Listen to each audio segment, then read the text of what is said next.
October 10-നാണ് ഫെമിനിച്ചി Fathima എന്നുള്ള ഈ cinema റിലീസാവുന്നത്. IFFK-ലടക്കം നല്ല അഭിപ്രായം നേടിയിട്ടുള്ള ഈ സിനിമയുടെ റിവ്യൂ കാണാനുള്ള ഒരു അവസരം എനിക്കുണ്ടായി. ഒരു നൈസ് സറ്റയർ എന്ന് പറയാം.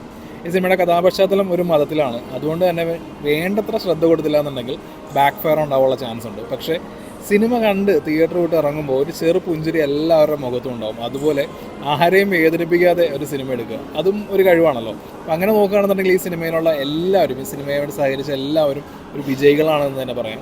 ഇതിൻ്റെ പ്ലോട്ട് വളരെ സിമ്പിളാണ്. ഇതിൽ ഒരു ഉസ്താദിൻ്റെ, അഷ്റഫ് ഉസ്താദും അദ്ദേഹത്തിൻ്റെ ഉമ്മ, പിന്നെ ഭാര്യയാണ് ഫാത്തിമ, 3 മക്കൾ. ഇതാണ് ഈ ഇത്രയും പേരുള്ള ഒരു കുടുംബം.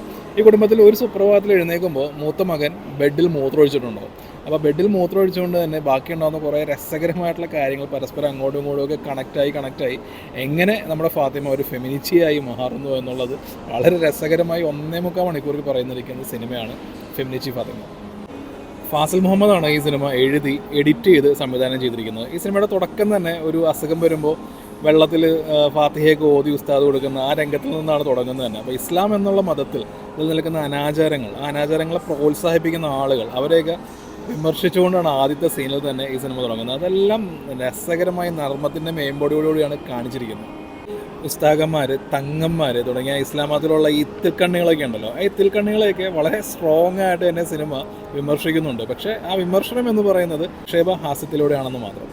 ഫാസിലിൻ്റെ തിരക്കഥ പാട്രിയാർക്കലായിട്ടുള്ളൊരു വീട്, ആ വീട്ടിലുള്ള വീട്ടമ്മ ഒരു ബെഡ്, സ്വന്തമായിട്ടൊരു ബെഡിന് വേണ്ടിയിട്ടുള്ള ശ്രമങ്ങൾ തുടങ്ങിയ കാര്യങ്ങളെല്ലാം കോമഡിയോടെ അകമ്പടിയോടെയാണ് പറയുന്നതെങ്കിൽ പോലും ഇതിനെ പൊളിറ്റിക്സ് എന്ന് പറയുന്നത് വളരെ വളരെ സ്ട്രോങ് ആണ്. സ്ത്രീകൾക്ക് സ്വയം പര്യാപ്തത നേടേണ്ട ആവശ്യം, ഈമാൻ എന്നത് ഞാനും പടച്ചവനും തമ്മിലുള്ളൊരു കാര്യമാണ്, അതിൽ മറ്റൊരാളുടെ ആവശ്യമില്ല എന്നൊക്കെ പറയുന്ന ആ ഒരു പൊളിറ്റിക്സ് ഉണ്ടല്ലോ, അത് സിമ്പിൾ ബട്ട് പവർഫുള്ളാണ്.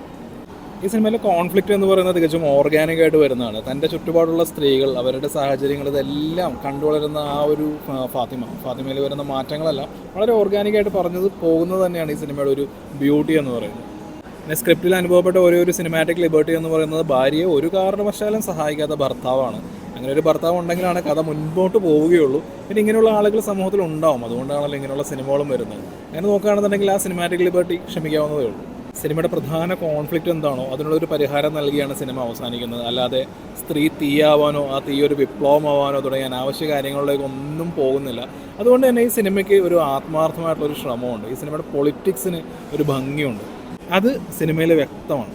സിനിമയുടെ പ്രധാനപ്പെട്ട സ്ട്രോങ് സോൺ എന്ന് പറയുന്നത് പെർഫോമൻസ് തന്നെയാണ്. ഷംല ഹംസ എന്നുള്ള ഒരു അഭിനേത്രിയാണ് ഇതിനകത്ത് ഫാത്തിമയെ അവതരിപ്പിച്ചിരിക്കുന്നത്. ഈ ഫാത്തിമയുടെ റിയാക്ഷൻ, ആ സ്ലാങ്, ആ തുടങ്ങിയ കാര്യങ്ങളെല്ലാം വളരെ മനോഹരമായിട്ട് തന്നെ സ്ക്രീനിൽ അവതരിപ്പിച്ചിട്ടുണ്ട്. പിന്നെ ഈ സിനിമയിൽ ഏറ്റവും കൂടുതൽ കൈയടി വാങ്ങുന്നത് നമ്മുടെ ഉസ്താദ് അഷ്റഫിനെ അവതരിപ്പിച്ചിരിക്കുന്ന കുമാർ സുനിൽ എന്നാണ് അദ്ദേഹത്തിൻ്റെ പേര്. അദ്ദേഹത്തിൻ്റെ പെർഫോമൻസ് ഉണ്ടല്ലോ കിഡിലുമാണ്. കാരണം എന്താ വെച്ചിട്ടുണ്ടെങ്കിൽ ഒരു പാട്രിയാർക്കലായിട്ടുള്ള ഒരു ഉസ്താദ് നമുക്ക് വളരെ റിലേറ്റബിൾ ആയിട്ട് തോന്നും. ഇതുപോലുള്ള ചൊറിയൻ ഉസ്താദന്മാരെയൊക്കെ റിയൽ ലൈഫിൽ കണ്ടിട്ടുള്ളവർക്ക് മനസ്സിലാവും. ആ നോട്ടം, ആ ഭാവം തുടങ്ങിയ കാര്യങ്ങളെല്ലാം പക്കയായിട്ട് പുള്ളി സ്ക്രീനിൽ കൊണ്ടുവന്നിട്ടുണ്ട്. പുള്ളിയുടെ ഓരോ റിയാക്ഷനും തിയേറ്ററിൽ ഗംഭീര കയ്യടിയായിരുന്നു. പിന്നെ ഈ സിനിമയിലുള്ള ഒരു വളരെ ലവബിൾ ആയിട്ടുള്ള ഒരു ക്യാരക്ടറുണ്ട്, സോറാത്ത എന്ന് വിളിക്കുന്ന, അത് വിജി വിശ്വനാഥാണ് അത് ചെയ്തിരിക്കുന്നത്. നല്ല ഭംഗിയുള്ള ഒരു നല്ല ക്യാരക്ടർ ആർക്കാണ് അത് വന്നിരിക്കുന്നത്. അവരുടെ ഡയലോഗ്സ്, അവരുടെ ആ ഒരു മാനറിസം, അവരുടെ ആ ഒരു ബോഡി ലാംഗ്വേജ്, ഇതെല്ലാം ആ വിജി വിശ്വനാഥ് എന്നുള്ള അഭിനേത്രി അത് പക്കയായിട്ട് തന്നെ സ്ക്രീനിൽ കൊണ്ടുവന്നിട്ടുണ്ട്.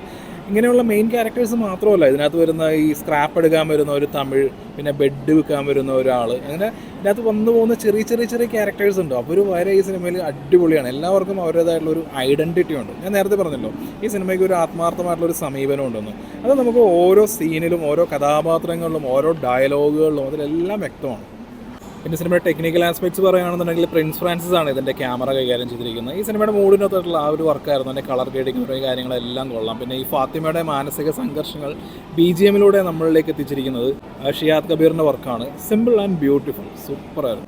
ഒരു 100 മിനിറ്റിൽ താഴെയാണ് ഈ സിനിമയുടെ ദൈർഘ്യം എന്ന് പറയുന്നത്. ഇതിനകത്ത് പടം തുടങ്ങുമ്പോൾ തന്നെ ശരിക്കുള്ള കോൺഫ്ലിക്റ്റ് തുടങ്ങുകയാണ്. ഒരു മകൻ മൂത്രമൊഴിച്ചു ഒരു ബെഡിൽ, ആ ഒരു കോൺഫ്ലിക്റ്റ് തുടങ്ങി എങ്ങനെ വേറെ തലങ്ങളിലേക്ക് പോയി ഈ സിനിമ ഒരു ഫാത്തിമയെ ഫെമിനിറ്റിയാക്കുന്നു എന്നുള്ളത് വളരെ എൻഗേജിങ് ആയിട്ട് ഒട്ടും ബോറടിക്കാതെയാണ് 100 മിനിറ്റിൽ താഴെയുള്ള സമയത്തിൽ ഈ സിനിമ പറയുന്നത്.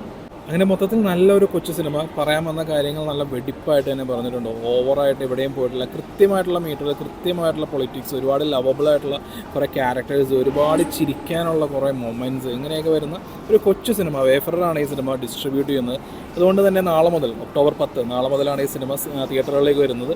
അധികം ഷോസും കാര്യങ്ങളൊന്നുമില്ല, പക്ഷേ വേർഡ് ഓഫ് മൗത്തിലൂടെ ഈ സിനിമ കൂടുതലുള്ള ആളിലേക്ക് എത്തുമെന്നാണ് എൻ്റെ വിശ്വാസം. അങ്ങനെ തന്നെ സാധിക്കട്ടെ.